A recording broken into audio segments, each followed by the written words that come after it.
Hi, I'm an old guy and I do maths, and this problem comes straight out of a textbook that was referred to me by a student of mine. And it comes down to what you're able to see. So let's just mark this angle in here. This is the angle that is 38 degrees. What do we have here? We have two parallel lines. We have two lines that are the same length. And we are looking for this angle here. And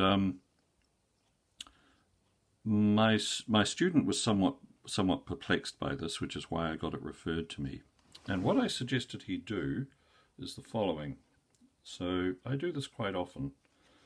Students of mine will often see me pick up a textbook when I'm looking at geometric problems and turn it around, turn it into a form in which I can see something that I couldn't see previously. And what I'm going to do is I'm going to extend this line here. I don't have to do this, but it just makes things a little bit more obvious. Now, on its side, that's still 38 degrees.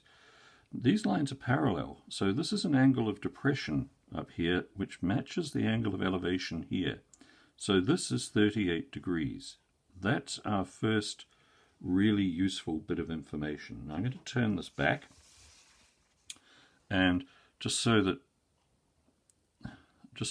nobody has to look at this sideways, I'll just mark this the right way up as 38 degrees. And now what I want to do, and I'll do it here, I'll use this.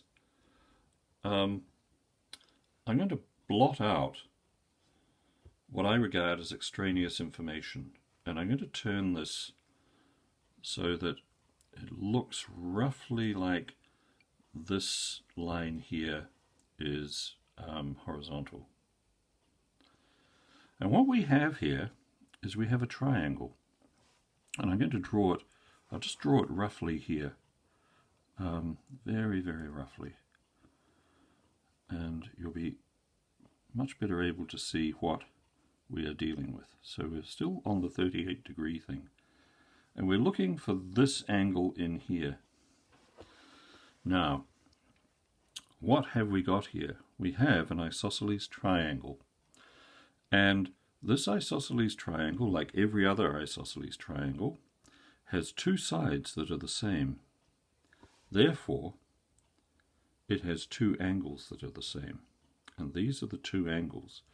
So that angle and that angle are the same, and we know from past experience, hopefully, that the angles on the inside of a triangle add up to we do not know that, they add up to 180 degrees.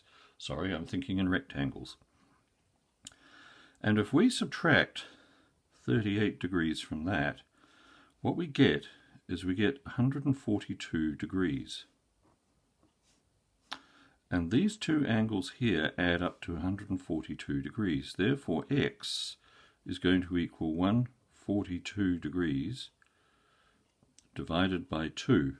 So x is going to equal 71 degrees. And that is how you do that.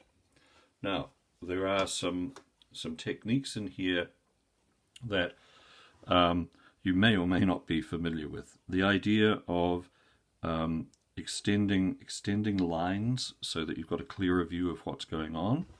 The turning and twisting of your diagram so that you again get a better perspective on things.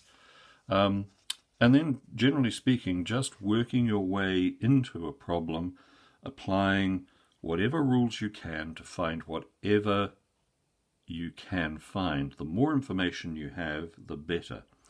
This problem cannot be solved without discovering what this is. And the easy way to discover what it is to regard this as an angle of elevation, which is hard to see when this thing is vertical, but it is not so hard to see when it's horizontal. And once you do that, the problem that this isn't a right angle or this isn't a right angle just disappears. because you can apply the rules relating to isosceles triangles, and these two angles therefore are the same because these two sides are the same. If this is 38 degrees, these two angles add up to 180 minus 38 degrees, which is 142. Divide that by 2, you get 71. That's how you find x.